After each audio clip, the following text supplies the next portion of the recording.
Bihar board class 12 की परीक्षा दरवाजे पर दस्तक दे रही है। इस परीक्षा की बेहतरीन तैयारी के लिए आज हम लोग इस क्लास में पोएट्री सेक्शन की एक और कविता सॉन्ग ऑफ माई सेल्फ से कुछ खास इम्पोर्टेंट क्वेश्चंस पढ़ेंगे जो आपके एग्जामिनेशन के लिए बहुत ख़ास होंगे। और मैं उम्मीद करता हूं कि इस क्लास में मैं जितने ऑब्जेक्टिव क्वेश्चंस इस चैप्टर से रखने जा रहा हूं, एग्जामिनेशन में इससे बाहर कोई भी क्वेश्चन नहीं पूछा जाएगा। ये क्लास आपके लिए बहुत ख़ास है, इसलिए आप मेरे चैनल को सब्सक्राइब कर लें और वीडियो को दोस्तों को शेयर करते जाएं, कमेंट करते जाएं। आइए वीडियो शुरू किया जाए। पहला ऑब्जेक्टिव क्वेश्चन है, song of myself has been written by dash. Song of myself जो है वो डैश के द्वारा लिखा गया है। 4 ऑप्शन दिए गए हैं। Option A John Donne, option B John Keats, option C Walt Whitman, option D none. तो आपको पता है कि सॉन्ग ऑफ माई सेल्फ जो है ये वाल्ट विटमैन के द्वारा लिखा गया है, इसलिए इस क्वेश्चन का ऑप्शन सी करेक्ट आंसर है।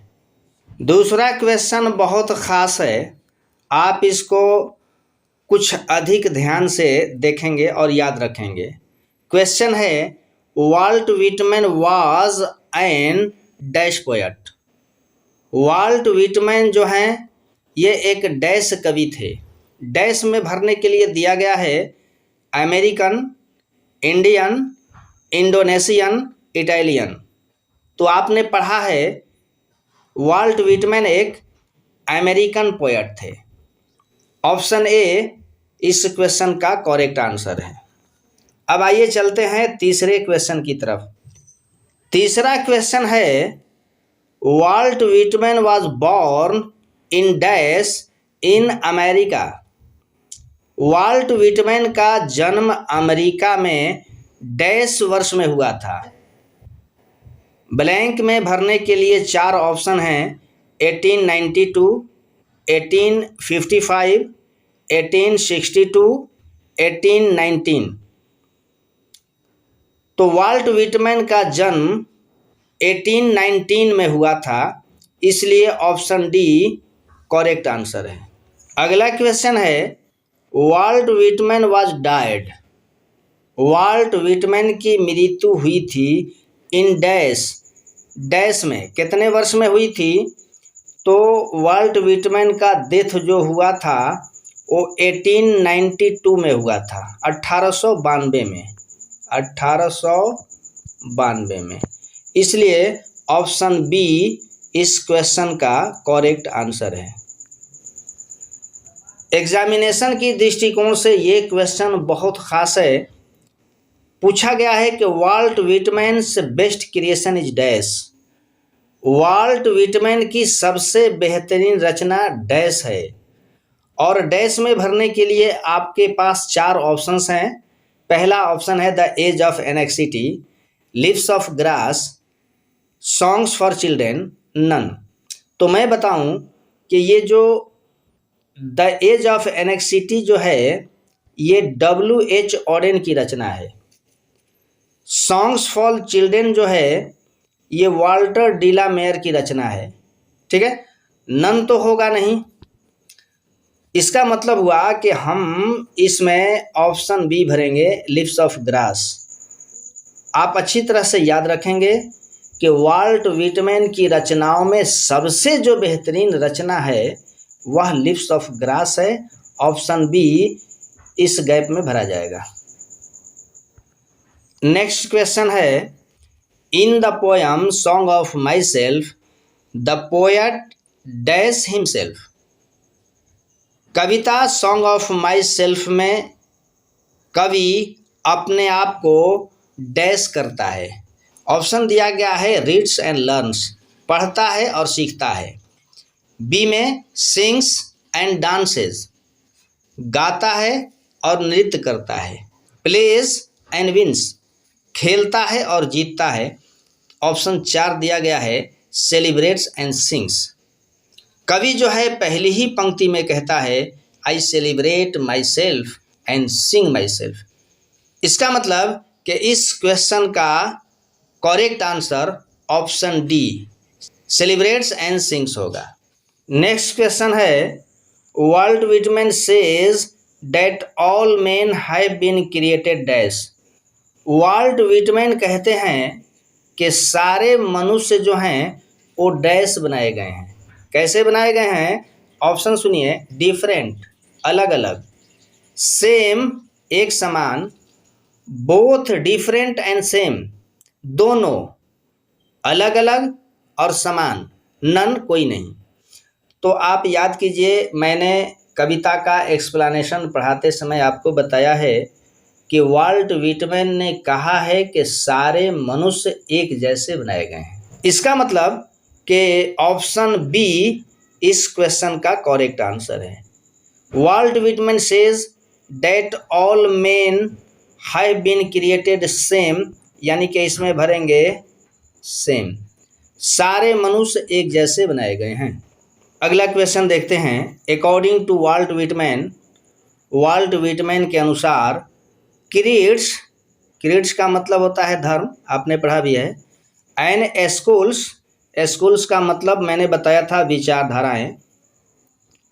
According to Walt Whitman creeds and schools are dash. तो वाल्ट व्हिटमैन के अनुसार ये क्रीड्स जो है धर्म या फिर जो स्कूल्स है ये एवियंस हैं, एवियंस बाधा रुकावट हैं।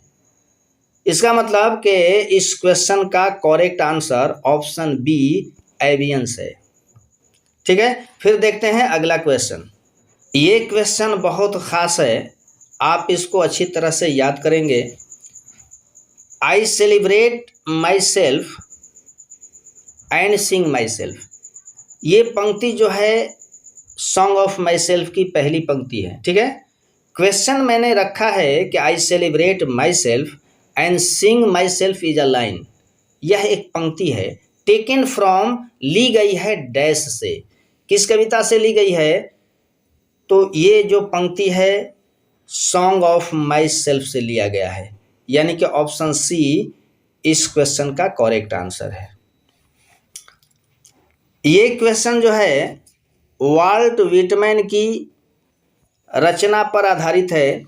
मैंने बताया है कि वाल्ट व्हिटमैन ने स्वतंत्र पंक्तियां लिखी हैं कविता के अंदर, मतलब राइम का यानी कि लय ताल का इन्होंने ध्यान नहीं रखा, इसलिए इनको फादर ऑफ फ्री वर्सेस कहा जाता है।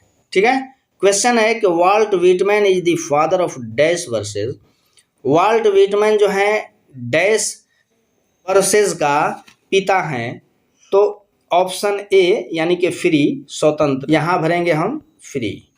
एग्जाम के लिए ये क्वेश्चन बहुत ज़बरदस्त है। In the poem Song of माई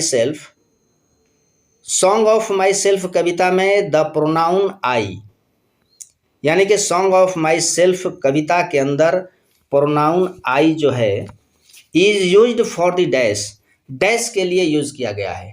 मतलब हुआ कि सॉन्ग ऑफ माई सेल्फ कविता के अंदर जो प्रोनाउन आई है, आई, इसका प्रयोग किसके लिए किया गया है? ऑप्शन दिया हुआ है रीडर, सिंगर, पोएट, पोएटेस। तो आप याद कीजिए वाल्ट व्हिटमैन ने कविता के अंदर आई का प्रयोग अपने लिए किया है, पोएट होगा इसका। ऑप्शन सी करेक्ट आंसर है। फिर अगला क्वेश्चन देखते हैं। नेक्स्ट क्वेश्चन है Walt Whitman was a dash. Walt Whitman dash थे during civil war in America. America में जो सिविल वार हुआ था, जो गृह युद्ध हुआ था, जो 1861 से 1885 तक चला था, उसमें वाल्ट व्हिटमैन जो थे वॉलेंटियर बने थे। वॉलेंटियर का मतलब होता है स्वयं सेवक, यानी कि खुद से सेवा देने वाला, जिसमें सेवा देने वाला व्यक्ति कोई अपनी तनख्वाह, अपना कोई चार्ज नहीं लेता है। ठीक है, तो याद रखेंगे आप कि वाल्ट व्हिटमैन जो थे अमेरिका में जो गृह युद्ध हुआ था, ये सिविल वार, उसमें ये वॉलेंटियर का इन्होंने काम किया था, यानी कि ऑप्शन बी इसका करेक्ट आंसर है। नेक्स्ट क्वेश्चन है वाल्ट व्हिटमैन्स क्रिएशन। क्रिएशन का मतलब होता है रचना। यहाँ आपके लिए वर्क शब्द का भी प्रयोग किया जा सकता है। वर्क, मैं लिख देता हूँ वर्क। वर्क का मतलब रचना। वाल्ट व्हिटमैन्स क्रिएशन, व्हिटमैन की रचना या Walt Whitman's work. Walt Whitman की रचना कौन सी? Leaves of Grass was first published in dash. Leaves of Grass dash वर्ष में प्रकाशित हुई थी। इधर 4 वर्ष रखे गए हैं। पहला है 1862, 1819, 1892, 1855। तो आपको याद होगा कि वाल्ट व्हिटमैन ने अपनी रचना लिव्स ऑफ ग्रास को अपनी खर्च पर पहली बार 1855 में प्रकाशित कराया था। तो इसमें हम क्या भरेंगे? Option D 1855। अब तक आपने मेरे चैनल को सब्सक्राइब नहीं किया तो प्लीज़ आप मेरे चैनल को सब्सक्राइब कर लें। इसलिए कर लें कि आने वाले एनुअल एग्जामिनेशन के लिए मैं आप लोगों को वे सारी चीज़ें देने जा रहा हूं जो आपके एग्जामिनेशन में आपसे पूछी जाएंगी। तो बेहतरीन परफॉर्मेंस के लिए आप मेरे चैनल को सब्सक्राइब कर लें, साथ ही साथ अपने साथ दोस्तों को भी लेते चलें, उन्हें मेरे वीडियो को शेयर करते जाएं ताकि वो भी आपके जैसा परफॉर्म कर लें। ठीक है, आइए चलते हैं अगले क्वेश्चन की तरफ। Leaves of grass is a collection of dash poems. Lives of grass एक संग्रह है ऑफ डैशेज पोएम्स, डैशेज की कविताओं का। अब ऑप्शन में दिया गया है जॉन कीट्स की कविताओं का, वाल्ट व्हिटमैन की कविताओं का, वाल्टर डीला मेयर्स पोएम्स, टी.एस. Eliot's poem. तो इसका ऑप्शन बी करेक्ट आंसर है।